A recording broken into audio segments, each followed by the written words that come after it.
Bonjour à tous et bienvenue dans mon univers. Je m'appelle Lila, fervente exploratrice des chefs-d'œuvre littéraires qui ont marqué l'histoire et touché les cœurs à travers les âges.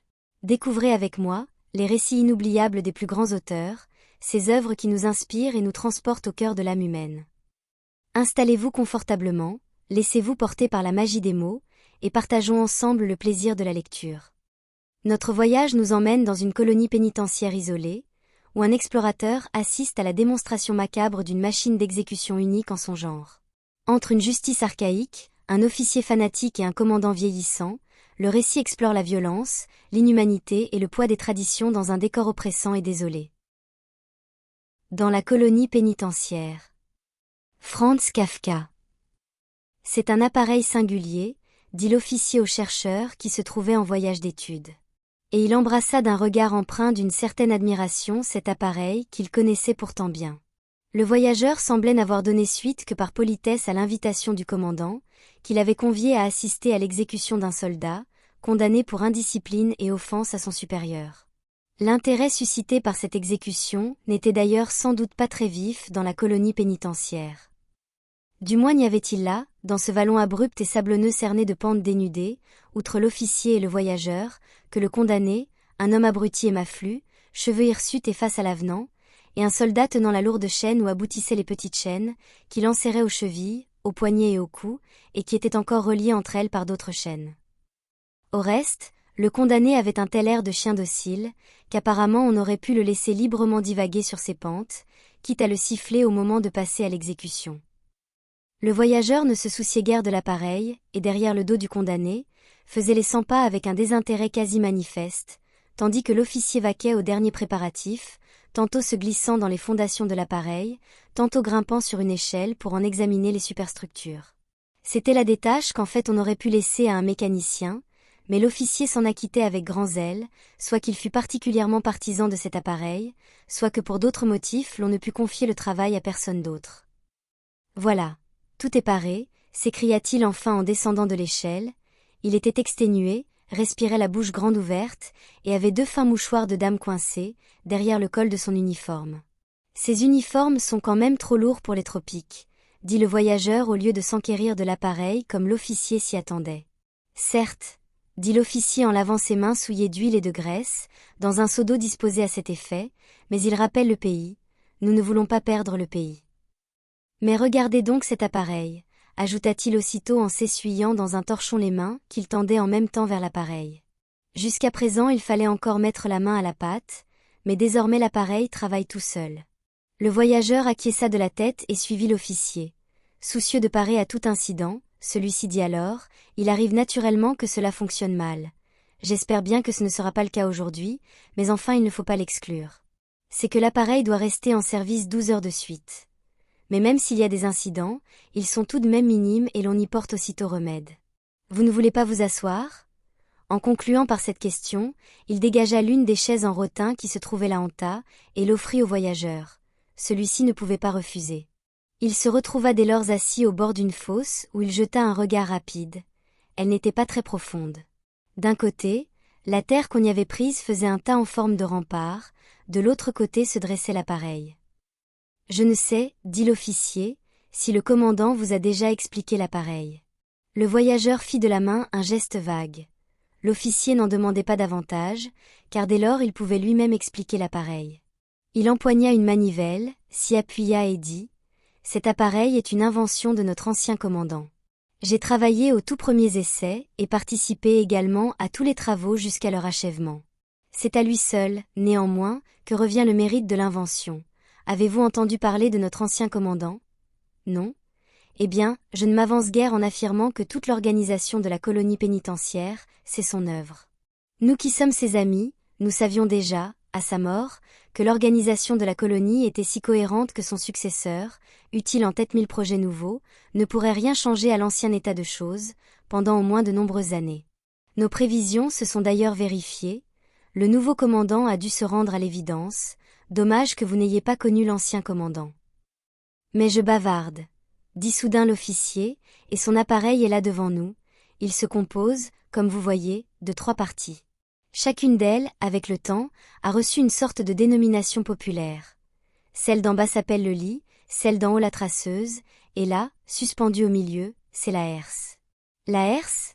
Demanda le voyageur. Il n'avait pas écouté très attentivement, ce vallon sans ombre captait trop violemment le soleil, on avait du mal à rassembler ses idées. L'officier ne lui en paraissait que plus digne d'admiration, sanglé dans sa vareuse comme pour la parade, avec lourdes épaulettes et aiguillettes pendantes, exposant son affaire avec tant de zèle et de surcroît, tout en parlant, maniant le tournevis pour resserrer çà et là. L'état du voyageur semblait être aussi celui du soldat. Il avait enroulé la chaîne du condamné autour de ses 2 poignets, il était appuyé d'une main sur son fusil, laissait tomber la tête en avant et ne se souciait de rien. Le voyageur n'en fut pas surpris, car l'officier parlait français, et c'était une langue que ne comprenait certainement ni le soldat ni le condamné. Il n'en était que plus frappant, à vrai dire, de voir le condamné s'efforcer de suivre tout de même les explications de l'officier. Avec une sorte d'obstination somnolente, il tournait sans cesse ses regards dans la direction qu'indiquait l'officier et, lorsque celui-ci fut interrompu par une question du voyageur, il regarda ce dernier, tout comme le fit l'officier. « Oui, la herse, dit celui-ci, le nom convient. Les aiguilles sont disposées en herse, et puis l'ensemble se manie comme une herse, quoique sur place et avec bien plus de savoir-faire. Vous allez d'ailleurs tout de suite comprendre. Là, sur le lit, on fait s'étendre le condamné. Je vais d'abord, n'est-ce pas, décrire l'appareil, et ensuite seulement je ferai exécuter la manœuvre. Comme cela, vous pourrez mieux la suivre. Et puis il y a dans la traceuse une roue dentée qui est usée. Elle grince très fort, quand ça marche, et alors on ne s'entend presque plus. Les pièces détachées sont hélas fort difficiles à se procurer ici. Donc, voilà le lit, comme je le disais, il est entièrement recouvert d'une couche d'ouate.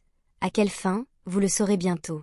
Sur cette ouate, on fait s'étendre le condamné à plat ventre et naturellement, nu. Voici pour les mains, et là pour les pieds, et là pour le cou, des sangles qui permettent de l'attacher. Là, à la tête du lit, à l'endroit où l'homme à plat ventre, comme je l'ai dit, doit poser le visage tout de suite, se trouve cette protubérance rembourrée, qu'on peut aisément régler de telle sorte, qu'elle entre exactement dans la bouche de l'homme. Ceci afin d'empêcher les cris et les morsures de la langue. Naturellement, l'homme est contraint de prendre ça dans sa bouche, sinon il a la nuque brisée par la sangle qui lui maintient le cou. « C'est de la ouate ? Demanda le voyageur en se penchant. « Mais certainement, dit l'officier en souriant, touchez vous-même. » Saisissant la main du voyageur, il la lui fit passer sur la surface du lit et poursuivit. C'est une ouate traitée spécialement, c'est pour cela que son aspect est si peu reconnaissable. Le voyageur trouvait déjà l'appareil un peu plus attrayant. La main au-dessus des yeux pour se protéger du soleil, il le parcourut du regard, du bas jusqu'en haut. C'était un ouvrage de grande dimension. Le lit et la traceuse étaient de taille équivalente et ressemblaient à 2 caissons de couleur sombre.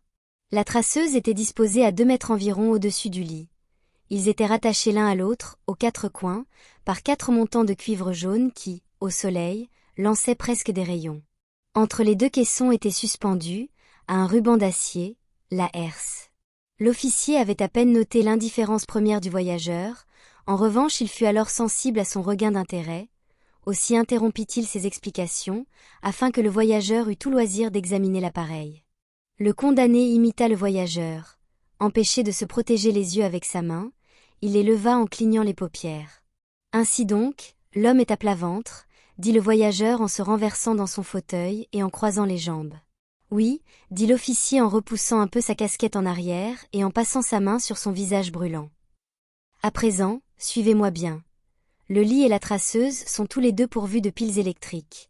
Le lit pour lui-même, la traceuse pour la herse.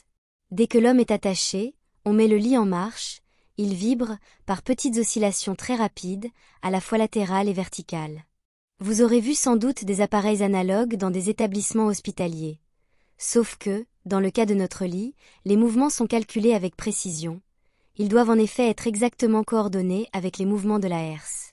Or, c'est à cette herse qu'incombe l'exécution proprement dite de la sentence. Quels sont donc les termes de la sentence ? Demanda le voyageur. Cela aussi, vous l'ignorez ? Dit l'officier étonné, en se mordant les lèvres. Pardonnez-moi si mes explications sont peut-être confuses. Je vous prie de bien vouloir m'en excuser. C'est que ces explications, c'était autrefois le commandant qui les donnait. Or, le nouveau commandant s'est soustrait à l'honneur que constituait cette obligation. Mais qu'un visiteur aussi considérable, des 2 mains, le voyageur tenta de récuser cet hommage, mais l'officier n'en démordit pas. qu'un visiteur aussi considérable, ils ne le mettent pas même au courant de la forme que prend notre sentence, voilà encore une innovation qui... L'officier s'apprêtait à proférer une malédiction, mais il se ressaisit et dit seulement : « Je n'ai pas été informé, ce n'est pas de ma faute. Au demeurant, je suis d'ailleurs tout à fait compétent pour exposer les modalités de notre appareil judiciaire, puisque j'ai là, et ce disant il tapota sa poche-poitrine, les dessins correspondants, de la main de notre ancien commandant. » « Des dessins du commandant lui-même ? Demanda le voyageur. Était-il donc tout à la fois ? Était-il soldat, juge, technicien, chimiste, dessinateur ? Eh oui, dit l'officier en opinant de la tête avec un regard fixe et méditatif. Puis il examina attentivement ses mains. Elles ne lui parurent pas assez propres pour toucher les dessins. Il alla donc vers le seau et les lava une nouvelle fois. Puis il tira de sa poche un portefeuille de cuir et dit : « Les termes de notre sentence n'ont rien de sévère. On inscrit avec la herse, sur le corps du condamné, le commandement qu'il a enfreint. Par exemple, à ce condamné, l'officier montra l'homme, on inscrira sur le corps, ton supérieur honorera. » Le voyageur jeta vers l'homme un regard rapide. Il tenait, au moment où l'officier le désignait, la tête baissée et semblait tendre l'oreille de toutes ses forces pour saisir quelque chose. Mais les mouvements de ses grosses lèvres serrées manifestaient clairement qu'il ne comprenait rien. Le voyageur avait diverses questions à poser, mais à la vue de l'homme il demanda seulement : « Connaît-il sa sentence ? » « Non, dit l'officier, qui entendait reprendre aussitôt le cours de ses explications. Mais le voyageur l'interrompit. « Il ne connaît pas sa propre condamnation ? » « Non, répéta l'officier, qui s'arrêta un instant comme pour demander au voyageur de motiver plus précisément sa question, puis reprit : « Il serait inutile de la lui annoncer, il va la prendre à son corps défendant. » Le voyageur s'apprêtait à se taire quand il sentit le condamné tourner vers lui son regard. Il paraissait demander s'il pouvait souscrire à la description faite.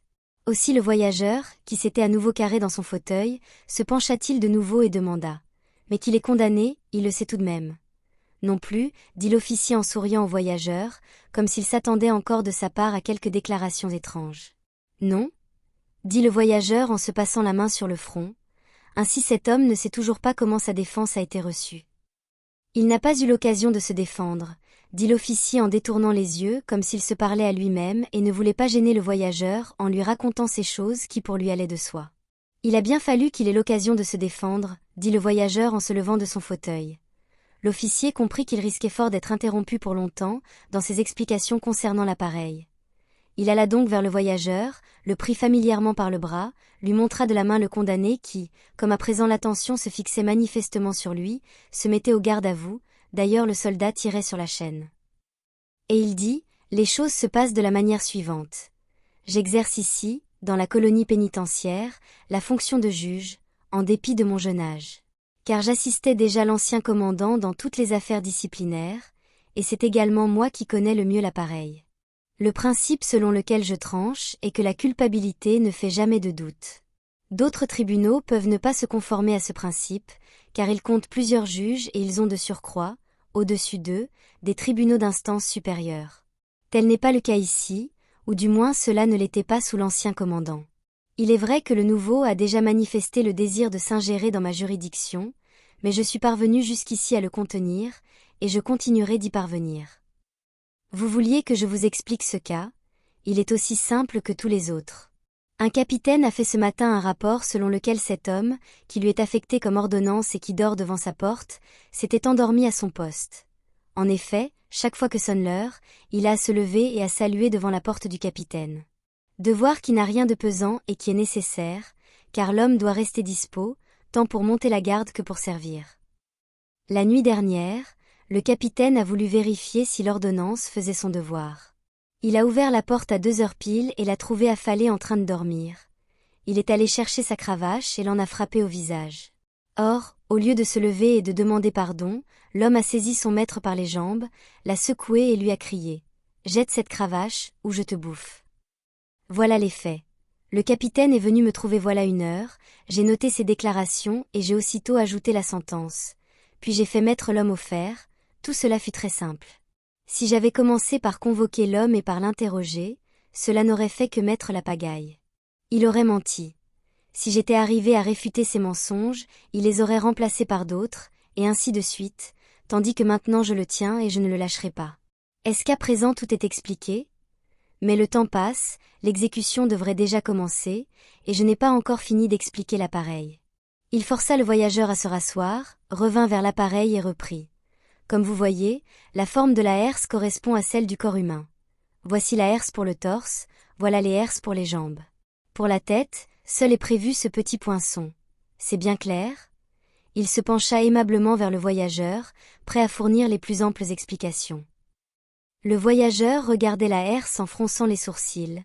Les renseignements concernant la procédure ne l'avaient pas satisfait. Il était bien obligé de se dire qu'il s'agissait là d'une colonie pénitentiaire, que des règles particulières y étaient nécessaires et qu'en toute chose on devait s'y prendre de façon militaire. Mais en outre, il mettait quelque espoir dans le nouveau commandant, qui avait manifestement l'intention d'introduire, à vrai dire lentement, une procédure nouvelle, qui ne pouvait entrer dans la tête obtuse de cet officier. C'est en songeant à cela que le voyageur demanda. Est-ce que le commandant assistera à l'exécution? Ce n'est pas certain, dit l'officier froissé par cette question inopinée, au point que sa mine affable se crispa. C'est bien pourquoi nous devons faire vite. Je vais même devoir abréger mes explications, à mon grand regret. Mais enfin demain, lorsque l'appareil aura été nettoyé, c'est son seul défaut de se salir à ce point, je pourrai fournir un complément d'explication. Pour le moment, je me limite donc à ce qui est nécessaire. Une fois que l'homme est sur le lit et que celui-ci se met à vibrer, la herse descend au contact du corps. D'elle-même, elle se place de façon à ne toucher le corps que de l'extrémité de ses pointes. Cette mise en place opérée, ce câble d'acier se tend aussitôt et devient une tige rigide. Dès lors, le jeu commence. Le profane ne fait, de l'extérieur, aucune différence entre les châtiments. La herse paraît travailler de façon uniforme. Elle enfonce en vibrant ses pointes dans le corps, qui lui-même vibre de surcroît avec le lit. Et pour permettre à tout un chacun de vérifier l'exécution de la sentence, la herse a été faite en verre. Cela a posé quelques problèmes techniques pour y fixer les aiguilles, mais après de nombreux essais on y est arrivé. Et oui, nous n'avons pas craint de nous donner du mal. Et chacun désormais peut voir, à travers le verre, l'inscription s'exécuter dans le corps. Vous ne voulez pas vous approcher pour regarder les aiguilles? Le voyageur se leva lentement, s'avança et se pencha sur la herse. Vous voyez, dit l'officier, deux sortes d'aiguilles, disposées de multiples façons. Chaque aiguille longue est flanquée d'une courte. C'est que la longue inscrit, tandis que la courte projette de l'eau pour rincer le sang et maintenir l'inscription toujours lisible. L'eau mêlée de sang est ensuite drainée dans de petites rigoles, et conflue finalement dans ce canal collecteur, dont le tuyau d'écoulement aboutit dans la fosse. L'officier montrait précisément du doigt le trajet obligatoirement suivi par l'eau mêlée de sang. Lorsque, pour être aussi clair que possible, il fit le geste de la recueillir des deux mains à la bouche du tuyau d'écoulement, le voyageur redressa la tête et voulut, en tâtonnant d'une main derrière son dos, revenir à sa chaise. Il vit alors avec effroi que le condamné aussi s'était approché comme lui, à l'invitation de l'officier pour voir de près comment était faite la herse. Il avait un peu tiré vers l'avant, par la chaîne, le soldat somnolent, et il s'était lui aussi penché sur le verre. On voyait qu'il cherchait lui aussi, d'un œil vague, ce que les deux messieurs étaient en train d'examiner, mais il n'y parvenait pas, puisque l'explication lui manquait. Il se penchait de ci, de là, il ne cessait de parcourir des yeux ce verre. Le voyageur voulut le repousser, car ce qu'il faisait là, était vraisemblablement répréhensible. Mais l'officier retint le voyageur d'une main ferme, prit de l'autre une motte de terre sur le talus et la lança sur le soldat. Celui-ci leva les yeux en sursautant, vit ce que le condamné avait osé faire, laissa choir son fusil, et se calant sur ses talons enfoncés dans le sol, tira si violemment le condamné en arrière, que celui-ci s'étala d'un coup, le soldat le regardant alors de haut se débattre et faire sonner ses chaînes. « Relève-le » cria l'officier, car il s'apercevait que le voyageur était par trop distrait par le condamné. Le voyageur se penchait même par-dessus la herse sans se soucier d'elle, voulant seulement observer ce qui arrivait au condamné. L'officier cria encore « Traite-le avec soin ». En courant, il contourna l'appareil, puis saisit lui-même sous les bras le condamné dont les pieds s'obstinaient à glisser, et le remit debout avec l'aide du soldat. « À présent, je sais tout », dit le voyageur quand l'officier revint vers lui. « Sauf le plus important », dit l'officier en saisissant le voyageur par le bras et en l'invitant à regarder en l'air. La traceuse, là-haut, renferme le mécanisme qui commande les mouvements de la herse, et ce mécanisme est réglé par le dessin qui correspond au libellé de la sentence. Je continue d'utiliser les dessins de l'ancien commandant, les voici, dit-il en tirant quelques feuillets du portefeuille de cuir, mais je ne puis malheureusement vous les laisser toucher, ils sont mon bien le plus cher. Asseyez-vous, je vais vous les montrer d'ici, vous verrez tout très bien. Il montra le premier feuillet. Le voyageur aurait bien aimé avoir une parole aimable, mais il ne voyait que des lignes labyrinthiques qui s'entrecroisaient en tous sens et couvraient le papier de manière si dense qu'on avait peine à discerner des blancs entre elles. Lisez, dit l'officier. Je ne peux pas, dit le voyageur. C'est pourtant net, dit l'officier. C'est du beau travail, dit le voyageur pour s'en tirer, mais je ne puis pas le déchiffrer. Oui, dit l'officier en riant et en remettant le portefeuille dans sa poche, ce n'est pas un modèle d'écriture pour écolier. Il faut prendre son temps pour la lire, vous finiriez aussi par y voir clair. Il ne faut naturellement pas que ce soit une écriture simple, car enfin elle n'est pas faite pour tuer tout de suite, mais en moyenne au bout de 12 heures seulement. Le tournant est prévu pour la 6e heure. Il faut donc que l'inscription proprement dite soit assortie d'un très grand nombre d'enjolivures. La véritable inscription n'entoure le torse que d'une étroite ceinture. Le reste du corps est prévu pour recevoir des ornements. Appréciez-vous maintenant à leur vraie valeur le travail de la herse et celui de tout l'appareil. Regardez donc, il bondit sur l'échelle, tourna une roue, cria d'en haut. Attention, écartez-vous. Et tout se mit en marche, si la roue n'avait pas grincé, c'eût été magnifique. Comme surpris par cette roue rebelle, l'officier la menaça du poing, puis, pour s'excuser, leva les bras à l'adresse du voyageur, et redescendit prestement pour observer par en dessous la marche de l'appareil. Il y avait encore quelque chose qui clochait, et dont lui seul s'apercevait. Il regrimpa l'échelle, fourra les 2 mains à l'intérieur de la traceuse, puis, pour redescendre plus vite, au lieu d'emprunter l'échelle, se laissa glisser le long d'un des montants, et pour se faire entendre dans le vacarme, cria de toute son énergie dans l'oreille du voyageur. Vous saisissez le fonctionnement ? La herse commence à écrire. Une fois que l'inscription a fait un premier passage sur le dos de l'homme, la couche d'ouate se déroule et fait lentement tourner le corps sur le côté, pour présenter à la herse une nouvelle surface. En même temps, les endroits lésés par l'inscription viennent s'appliquer sur la ouate qui, par la vertu d'une préparation spéciale, arrête aussitôt le saignement et prépare une deuxième administration, plus profonde, de l'inscription. Ces crochets-ci, au bord de la herse, arrachent ensuite la ouate des plaies lorsque le corps continue à tourner, il l'expédie dans la fosse, et la herse a de nouveau du travail.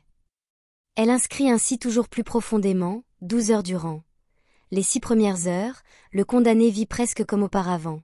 Simplement, il souffre. Au bout de 2 heures, on retire le tampon qu'il avait dans la bouche, car l'homme n'a plus la force de crier. Dans cette écuelle chauffée électriquement, près de sa tête, on met du riz bouilli chaud, que l'homme peut attraper avec sa langue, autant qu'il en a envie. Aucun ne manque cette occasion. Je ne pourrais en citer un seul, et mon expérience est longue. Ce n'est que vers la 6e heure qu'il n'a plus plaisir à manger. Alors, généralement, je m'agenouille là et j'observe le phénomène. L'homme avale rarement sa dernière bouchée, il se contente de la tourner dans sa bouche et il la crache dans la fosse. Il faut alors que je me baisse, sinon je la prends dans la figure, mais comme l'homme devient alors silencieux, à la 6e heure. L'intelligence vient au plus stupide. Cela débute autour des yeux, de là, cela s'étend. À cette vue, l'on serait tenté de se coucher avec lui sous la herse. Non qu'il se passe rien de plus, simplement l'homme commence à déchiffrer l'inscription, il pointe les lèvres comme s'il écoutait. Vous l'avez vu, il n'est pas facile de déchiffrer l'inscription avec ses yeux, mais notre homme la déchiffre avec ses plaies. C'est au demeurant un gros travail. Il lui faut 6 heures pour en venir à bout. Mais alors, la herse l'embroche entièrement et le jette dans la fosse, où il va s'aplatir dans un claquement sur la ouate et l'eau mêlée de sang. Justice est faite alors, et le soldat et moi nous l'enfouissons. Le voyageur avait penché l'oreille vers l'officier et, les mains dans les poches de sa veste, observait le travail de la machine. Le condamné aussi l'observait, mais sans comprendre. Il se baissait un peu et suivait les oscillations des aiguilles quand, sur un signe de l'officier, le soldat lui fendit au couteau, par derrière, chemise et pantalon, qui du coup tombèrent. L'homme voulut les rattraper pour cacher sa nudité, mais le soldat le souleva en l'air et le secoua pour faire tomber les derniers lambeaux de tissu. L'officier mit la machine en route et, dans le silence qui s'instaurait, le condamné fut couché sous la herse. On détacha les chaînes, et à leur place, on fixa les sangles. Il sembla tout d'abord que, pour le condamné, ce fut presque un soulagement. Et puis la herse descendit encore un peu plus bas, car l'homme était maigre. Quand les pointes le touchèrent, un frisson parcourut sa peau. Pendant que le soldat s'occupait de sa main droite, il tendit la gauche, sans savoir vers quoi. Mais c'était la direction où se trouvait le voyageur. L'officier regardait constamment le voyageur par côté, comme s'il cherchait à lire sur son visage l'impression que faisait sur lui cette exécution qui lui avait expliqué, au moins superficiellement. La sangle destinée au poignet se rompit, sans doute le soldat l'avait-il trop serré. Il fallait que l'officier apporte son aide, le soldat lui montrait le bout de sangle déchiré. L'officier alla d'ailleurs le rejoindre et dit en tournant la tête vers le voyageur. La machine est très composite, il est fatal que ça lâche ou que ça casse ici ou là, mais il ne faut pas pour autant se laisser troubler dans son jugement d'ensemble. La sangle, du reste, peut être remplacée sans délai. Je vais me servir d'une chaîne. Ce qui, à vrai dire, pour le bras droit, nuira à la douceur des oscillations. Et pendant qu'il mettait la chaîne, il dit encore, les moyens pour entretenir la machine sont à présent très restreints.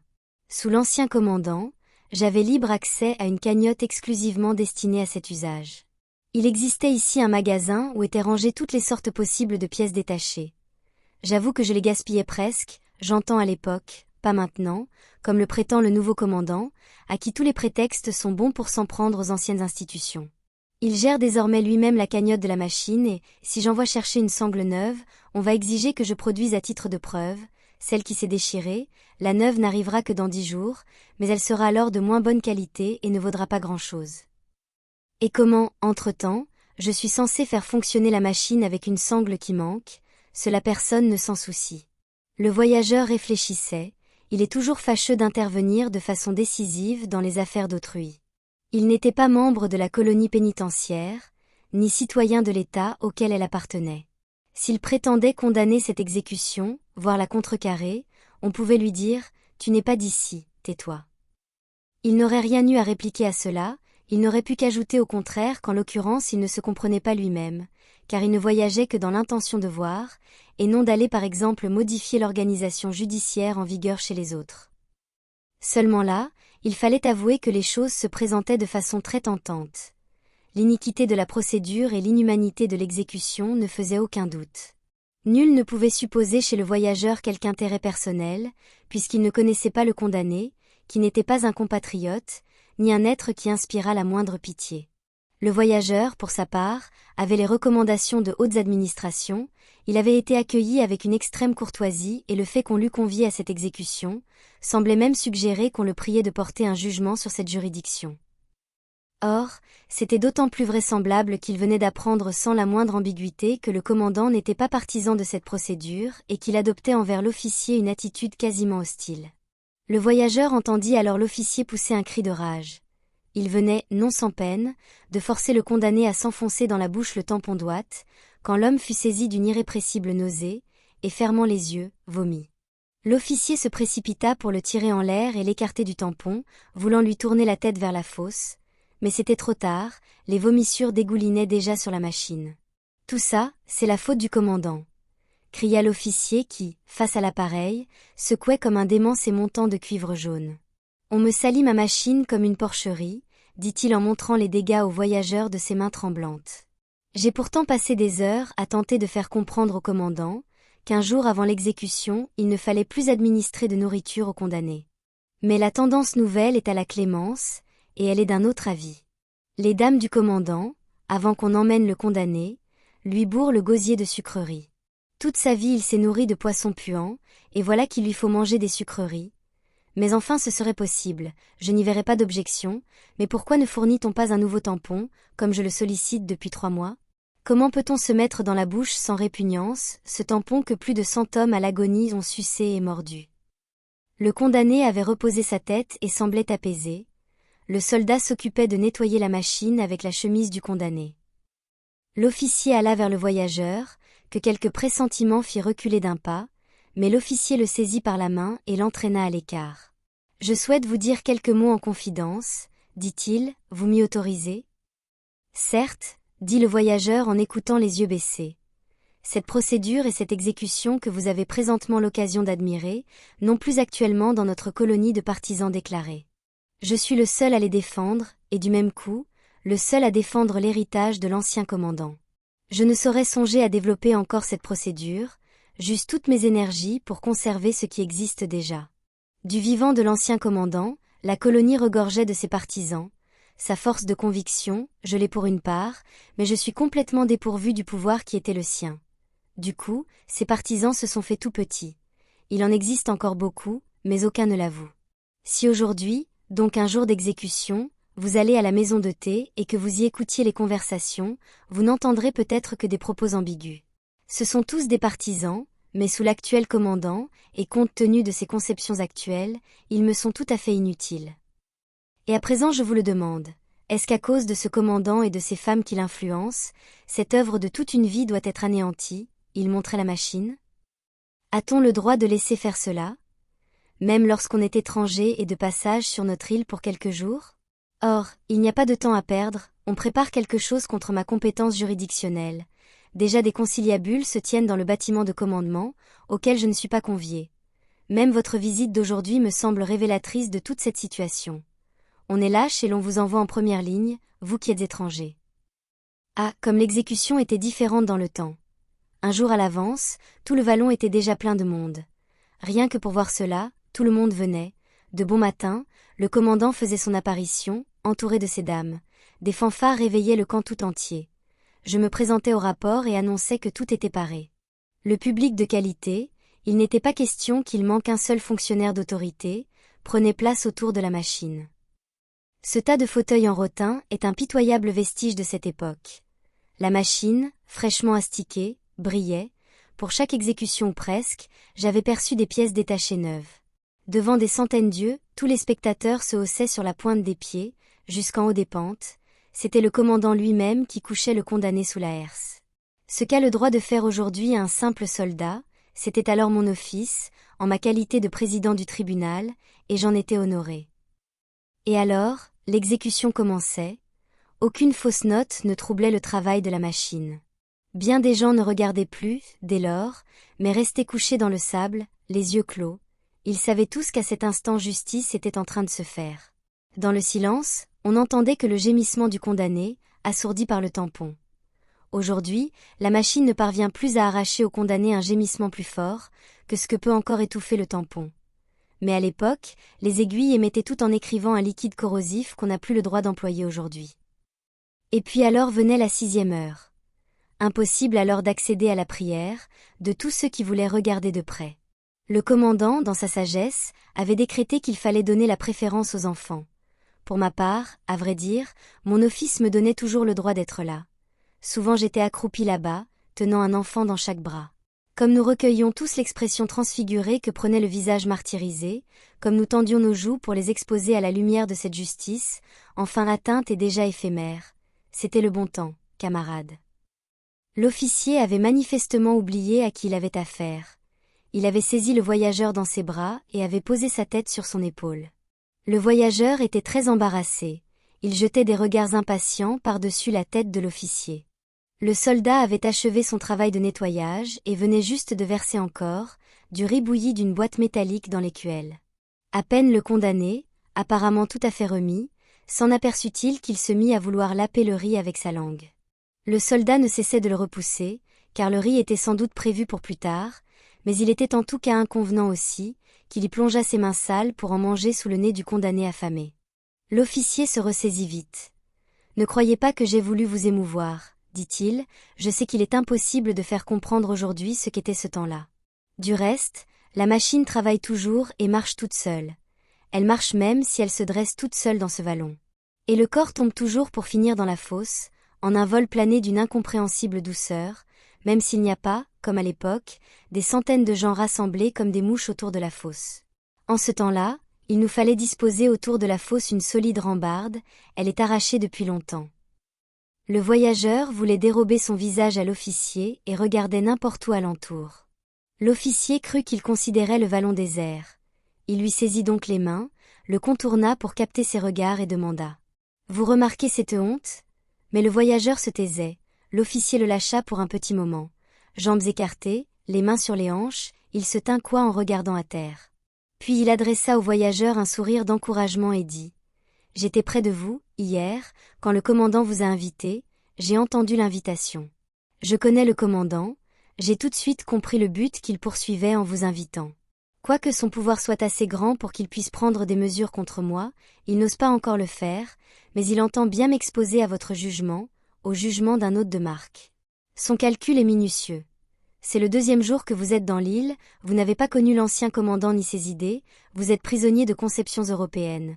Peut-être êtes-vous hostile par principe à la peine de mort en général, et en particulier à une méthode mécanique d'exécution comme celle-ci, vous voyez de surcroît cette exécution se dérouler dans l'indifférence générale, tristement, sur une machine déjà quelque peu détériorée. Eh bien, si l'on fait la somme de tout cela, pensa le commandant, ne serait-il pas fort possible que vous n'approuviez pas mon procédé ? Et si vous ne l'approuvez pas, je parle toujours dans l'esprit du commandant, vous ne manquerez pas de le dire, car enfin vous vous fiez à vos convictions maintes fois confirmées. Il est vrai que vous avez vu et appris à respecter bien des singularités chez bien des peuples. Aussi ne vous prononcerez-vous sans doute pas avec toute l'énergie que vous y auriez peut-être mise dans votre pays. Mais le commandant n'en demande pas tant, un mot en passant, simplement imprudent, lui suffit. Il n'est nullement nécessaire que ce mot corresponde à votre conviction, pourvu qu'il ait seulement l'air d'aller dans le sens de ce qu'il souhaite. Il vous pressera des questions les plus perfides, j'en suis certain. Et ces dames seront là, assises en cercle et dresseront l'oreille. Vous direz par exemple, chez nous, la procédure est différente, ou bien, chez nous, on interroge l'accusé avant de prononcer la sentence, ou bien, chez nous, le condamné a connaissance du verdict, ou bien chez nous, il existe encore d'autres peines que la peine de mort, ou bien chez nous, il n'y a eu des tortures qu'au Moyen-Âge. Autant de propos qui sont tout aussi pertinents qu'ils vous semblent naturels, des propos anodins, qui ne touchent pas mon procédé. Seulement, comment seront-ils pris par le commandant ? Je le vois d'ici, ce bon commandant, je le vois repousser aussitôt sa chaise et se précipiter sur le balcon, je vois le flot de ces dames qui le suivent, j'entends sa voix, ces dames la qualifient de tonitruante, et le voilà qui parle. Un grand spécialiste occidental, chargé d'examiner les procédures judiciaires dans tous les pays, vient de déclarer que notre façon de procéder selon l'usage ancien est inhumaine. Après ce jugement porté par une telle personnalité, il ne m'est naturellement plus possible de tolérer un tel procédé. À compter de ce jour, donc, je décrète, etc. Vous voulez intervenir, vous n'avez pas dit ce qu'il proclame, vous n'avez pas qualifié mon procédé d'inhumain, au contraire, votre intuition profonde vous le fait considérer comme le plus humain et le plus humanitaire qui soit, vous admirez d'ailleurs cette machinerie. Mais c'est trop tard. Vous ne parvenez pas sur le balcon, déjà tout plein de dames. Vous voulez attirer l'attention, vous voulez crier, mais une main de dame vous ferme la bouche, et me voilà perdu, comme est perdue l'œuvre de l'ancien commandant. Le voyageur dut réprimer un sourire. Elle était donc si simple, la tâche qu'il avait crue si difficile. Il répondit évasivement, vous surestimez mon influence. Le commandant a lu ma lettre de recommandation, il sait que je ne m'y connais pas en procédure judiciaire. Si je formulais une opinion, ce serait l'opinion d'un particulier, nullement plus décisive que l'opinion de n'importe qui, et en tout cas beaucoup moins décisive que l'opinion du commandant qui, à ce que je crois savoir, dispose dans cette colonie pénitentiaire de droits très étendus.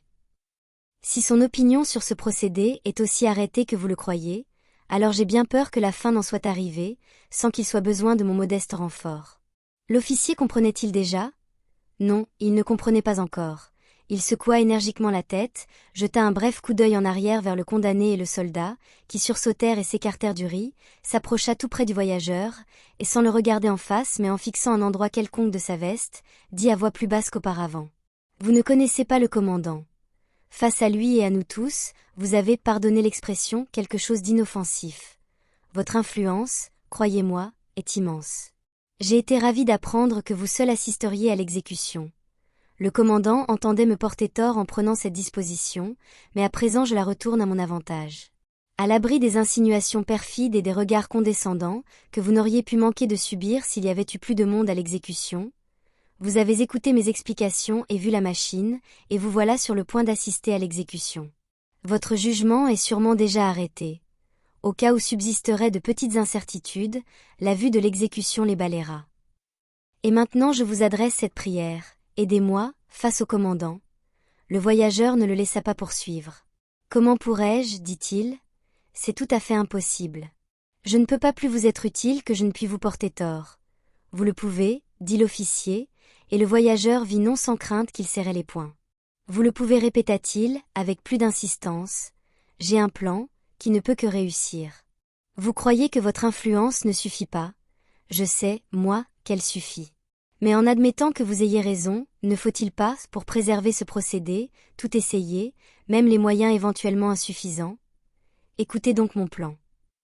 Son application exige avant tout qu'aujourd'hui, dans la colonie, vous soyez le plus discret possible sur le jugement que vous portez sur le procédé. Si l'on ne vous pose pas carrément la question, interdisez-vous de vous exprimer. Et si vous le faites, que ce soit de façon brève et vague. Il faut qu'on remarque qu'il vous est pénible d'en parler, que vous êtes irrité et que, si vous deviez parler franchement, vous ne pourriez qu'éclater en véritables imprécations. Je ne vous demande pas de vous obliger à mentir, pas le moins du monde. Il faut seulement que vous répondiez brièvement, par exemple, « Oui, j'ai vu l'exécution » ou bien « Oui, j'ai écouté toutes les explications ».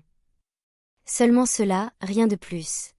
L'irritation qu'on devra noter chez vous ne manque pas de motifs, même s'ils ne sont pas du goût du commandant.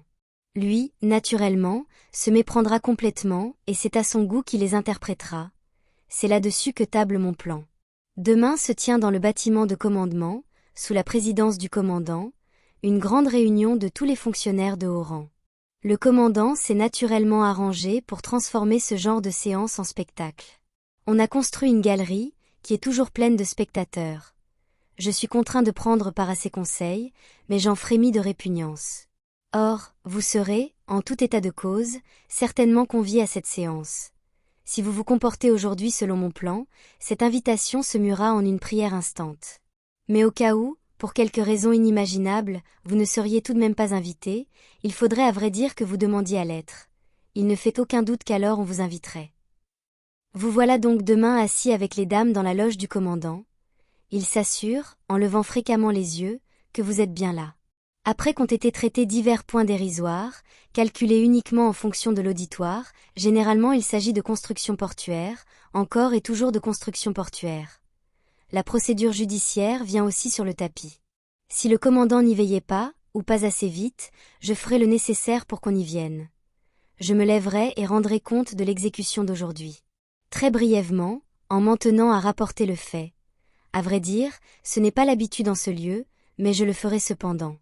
Le commandant me remercie, comme toujours, avec un sourire affable, et alors il ne peut s'en empêcher, il saisit l'occasion.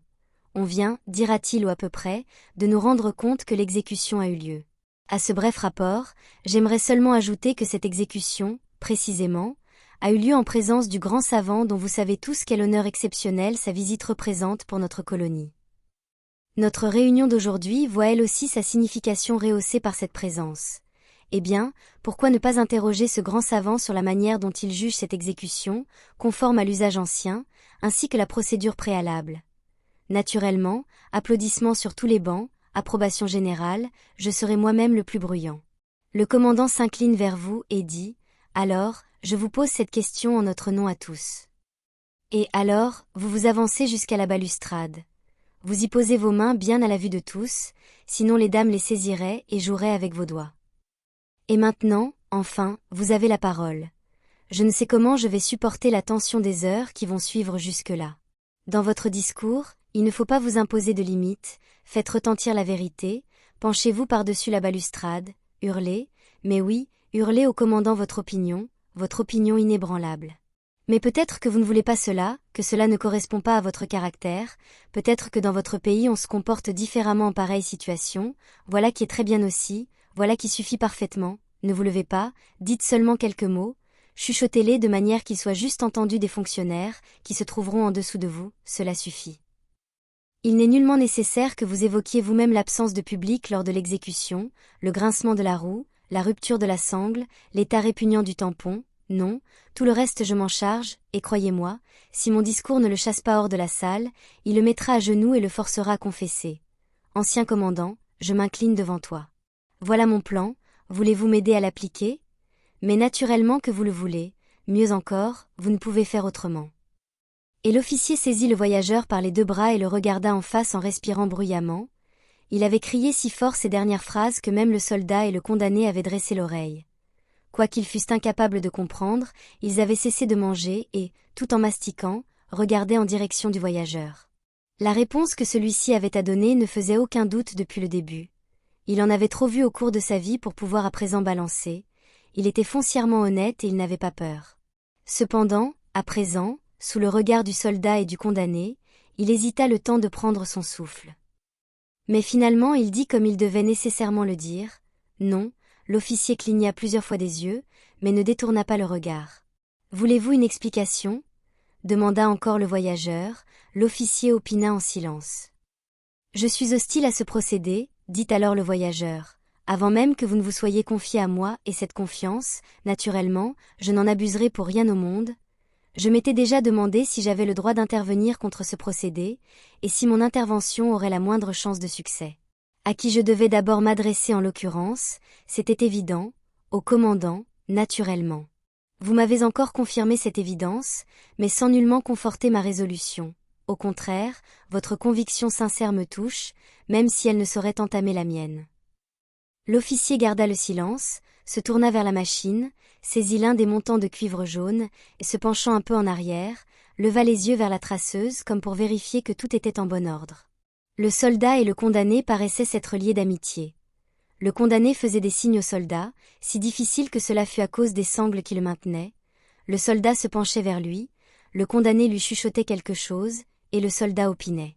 Le voyageur suivit l'officier et dit « Vous ne savez toujours pas ce que j'ai l'intention de faire. Je vais donner au commandant mon avis sur ce procédé, mais non pas lors d'une réunion, entre quatre yeux. Je ne vais d'ailleurs pas rester ici assez longtemps pour qu'on puisse me convier à aucune réunion. Je pars dès demain matin, ou du moins je m'embarque. » L'officier ne semblait pas avoir écouté. « Le procédé ne vous a donc pas convaincu, dit-il en se parlant à lui-même et en souriant comme sourit un vieux de la sottise d'un enfant, en n'en pensant pas moins.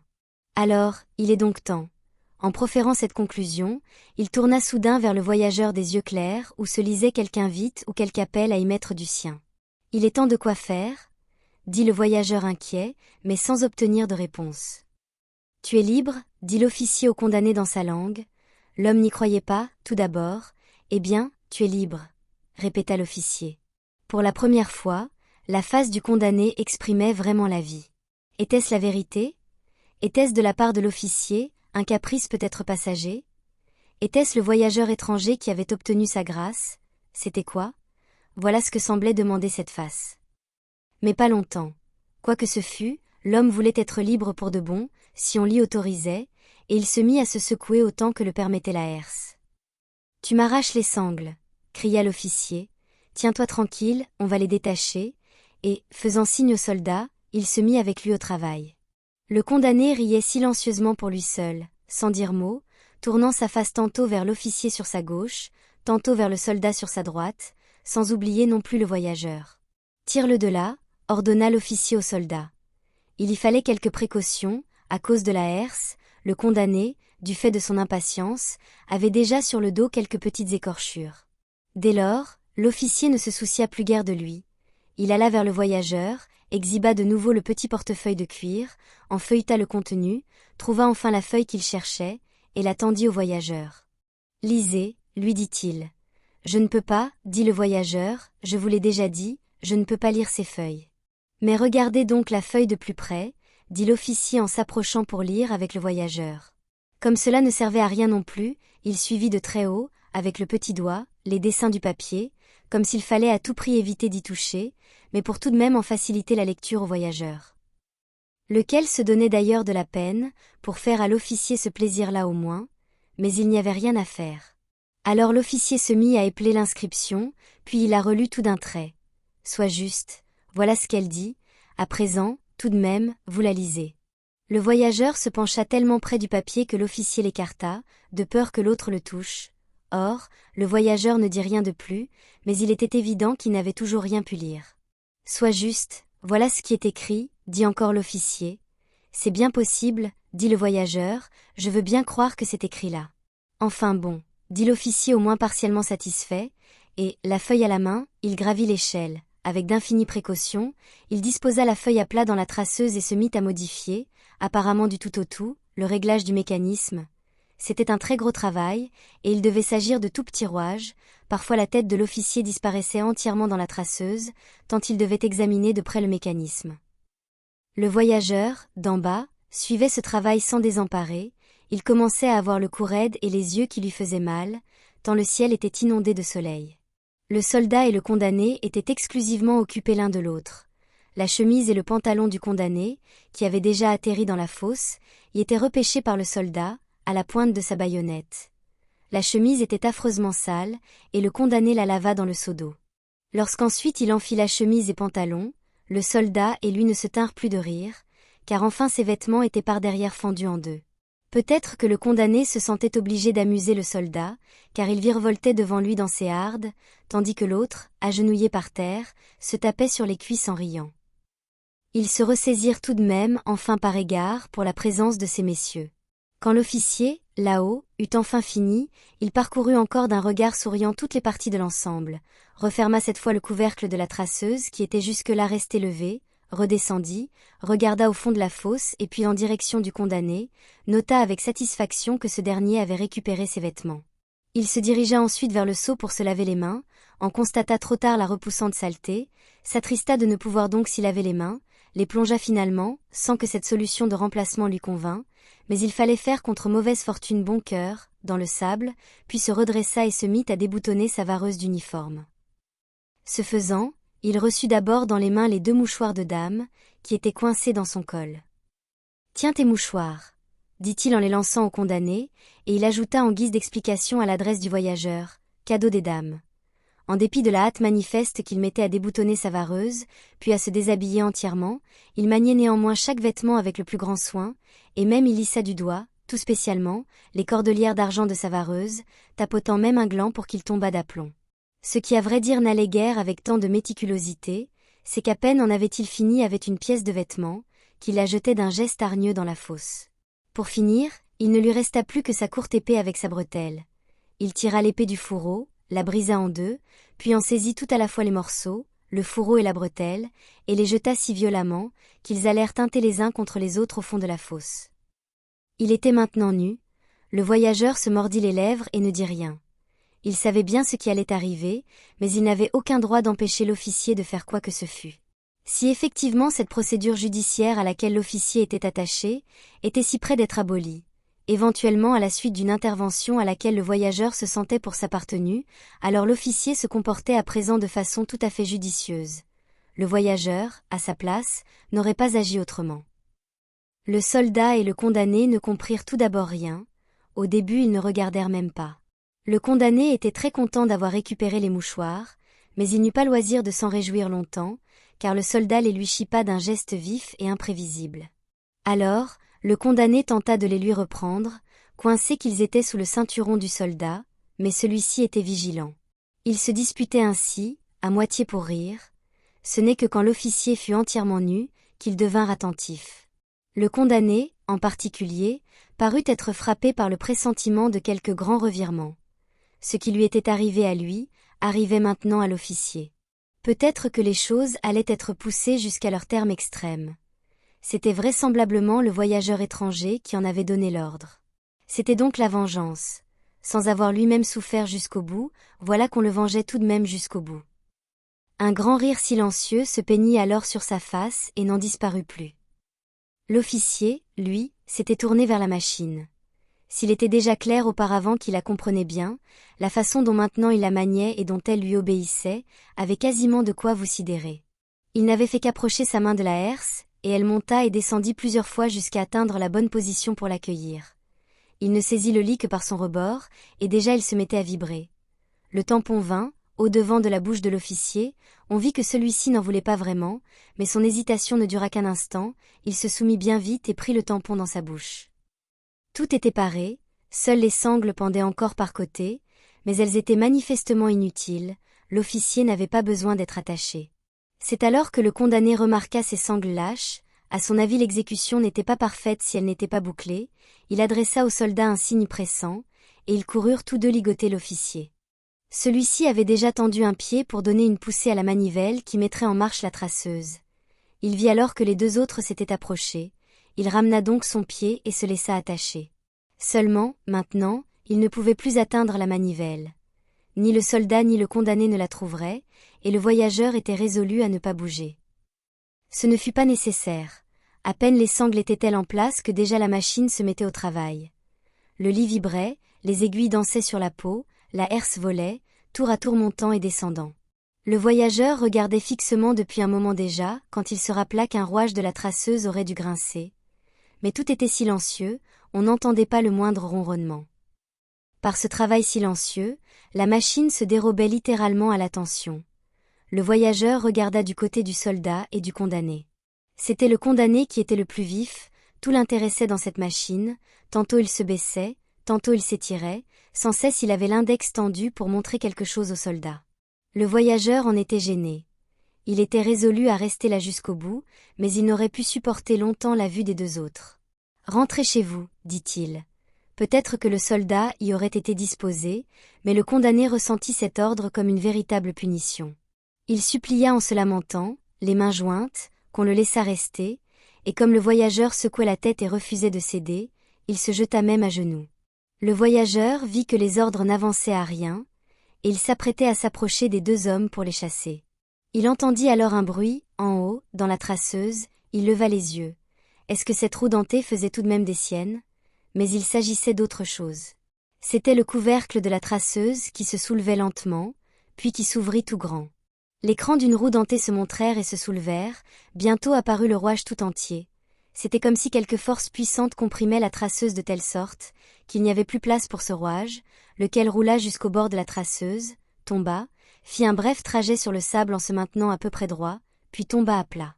Mais déjà, là-haut, il en surgissait un autre, beaucoup suivaient, des grands, des petits et des minuscules, tous connaissaient le même sort, on croyait toujours que cette fois la traceuse était sûrement déjà vidée, alors apparaissait un nouveau groupe, particulièrement nombreux, qui surgissait, tombait, filait sur le sable et tombait à plat.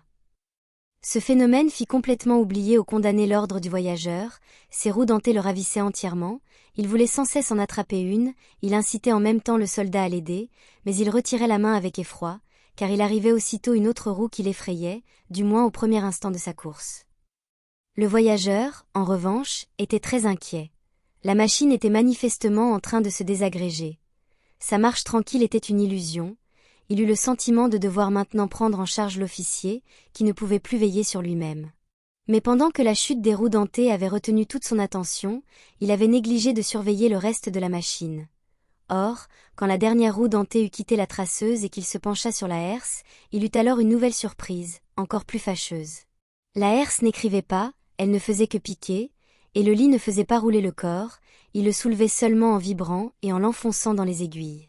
Le voyageur voulut intervenir, stopper tout éventuellement, car enfin ce n'était pas le supplice qu'avait recherché l'officier, c'était du meurtre immédiat. Il tendit les mains.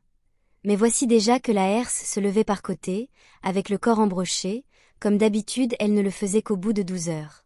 Le sang coulait en sang ruisseau, non mêlé d'eau, les petits tuyaux à eau étaient cette fois tombés en panne aussi. Et puis, ultime panne. Le corps ne se détachait pas des longues aiguilles, il perdait à flot tout son sang, mais restait suspendu au-dessus de la fosse sans tomber. La herse s'apprêtait déjà à reprendre son ancienne position, mais, comme si elle avait noté qu'elle n'était pas encore débarrassée de sa charge, elle demeura tout de même au-dessus de la fosse. « Aidez-moi donc » cria le voyageur en direction du soldat et du condamné, en empoignant lui-même les pieds de l'officier. Il voulait faire pression sur les pieds, tandis qu'à l'autre bout les deux hommes saisiraient la tête de l'officier, de sorte qu'on le détacherait lentement des aiguilles. Mais voilà que ces deux-là ne pouvaient se résoudre à venir.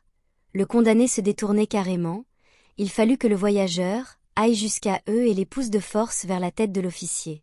Ce faisant, il vit presque malgré lui le visage du cadavre, il était tel que du vivant de l'officier. On ne découvrait pas signe de la grâce promise. Ce que tous les autres avaient trouvé dans la machine, l'officier ne l'y trouvait pas. Les lèvres étaient étroitement serrées, les yeux étaient ouverts, avaient l'expression de la vie, le regard était calme et convaincu, le front était traversé par la pointe du grand aiguillon de fer. Lorsque le voyageur, avec le soldat et le condamné derrière lui, parvint aux premières maisons de la colonie, le soldat montra l'une d'elles et dit « C'est là, la maison de thé. » Au rez-de-chaussée d'une maison se trouvait un local profond, bas, caverneux, dont parois et plafonds étaient noirs de fumée. Côté rue, il était ouvert sur toute sa largeur. Bien que cette maison de thé se distinguât peu des autres maisons de la colonie, toutes très délabrées à l'exception des palais que semblaient être les bâtiments du commandement, elle faisait tout de même sur le voyageur l'impression d'un vestige historique, et il ressentit la puissance des temps anciens. Il s'en approcha, et suivi de ses compagnons, passa entre les tables vides disposées dans la rue devant la maison de thé, et huma l'air froid et renfermé qu'exhalait l'intérieur. Le vieux est enterré là, dit le soldat, le prêtre lui a refusé une place au cimetière. On a hésité quelque temps sur l'endroit où il fallait l'enterrer, finalement on l'a mis ici. Ça, l'officier ne vous en a sûrement pas parlé, car c'est naturellement de ça qu'il avait le plus honte. Il a même tenté plusieurs fois, de nuit, de déterrer le vieux, mais il s'est toujours fait chasser. Où est la tombe ? Dit le voyageur, qui ne pouvait croire le soldat. Aussitôt ils se précipitèrent tous deux en avant, le soldat comme le condamné, et tendirent les mains pour indiquer où devait se trouver la tombe. Ils emmenèrent le voyageur jusqu'au mur du fond, près duquel des clients étaient assis à quelques tables. C'étaient vraisemblablement des gens qui travaillaient sur le port, des hommes robustes aux barbes noires brillantes et taillés courts. Tous étaient sans veste, leurs chemises étaient déchirées, c'étaient des pauvres et des humiliés. À l'approche du voyageur, certains se levèrent, se pressèrent contre le mur et le regardèrent venir. « C'est un étranger », chuchotait-on alentour, « il veut voir la tombe. » Ils écartèrent l'une des tables, sous laquelle se trouvait effectivement une pierre tombale. C'était une dalle sobre, suffisamment plate pour pouvoir être dissimulée sous une table. Elle portait une inscription en très petits caractères, le voyageur dut s'agenouiller pour la lire. Elle disait « Sigil ancien commandant ». Ses fidèles, qui n'ont plus le droit désormais de porter de nom, lui ont creusé cette tombe et consacré cette dalle. Il existe une prophétie selon laquelle, après un certain nombre d'années, le commandant ressuscitera, et depuis cette maison, conduira ses fidèles à la reconquête de la colonie. Ayez foi et espoir. Lorsque le voyageur eut achevé cette lecture et se redressa, il vit les hommes debout tout autour de lui qui souriaient, comme s'ils avaient lu l'inscription avec lui, l'avaient trouvé ridicule et l'invitaient à se rallier à leur opinion. Le voyageur fit semblant de ne pas s'en apercevoir, distribua quelques pièces de monnaie, attendit encore qu'on eût replacé la table au-dessus de la tombe, sortit de la maison de thé et se rendit au port. Le soldat et le condamné avaient trouvé à la maison de thé des gens de connaissance qui les avaient retenus. Mais ils avaient dû s'en débarrasser bientôt, car le voyageur se trouvait seulement à mi-pente du long escalier descendant au bateau qu'ils étaient déjà à ses trousses. Ils voulaient vraisemblablement forcer le voyageur, au dernier moment, à les emmener. Tandis que celui-ci, en bas, négociait avec un marin son passage jusqu'aux vapeurs, ils dévalèrent tous deux l'escalier, en silence, car ils n'osaient pas crier. Mais quand ils arrivèrent en bas, le voyageur était déjà dans le bateau et le marin levait l'amarre. Ils auraient encore pu sauter dans le bateau, mais le voyageur ramassa un lourd cordage à nœuds, qu'il brandit en les en menaçant, les empêchant ainsi de sauter. Merci de m'avoir écouté. J'espère que vous avez apprécié ce petit voyage. N'hésitez pas à encourager ma petite chaîne et surtout à me témoigner dans les commentaires, les grands classiques de la littérature que vous aimeriez entendre. Je vous souhaite une belle journée et vous dis à très bientôt.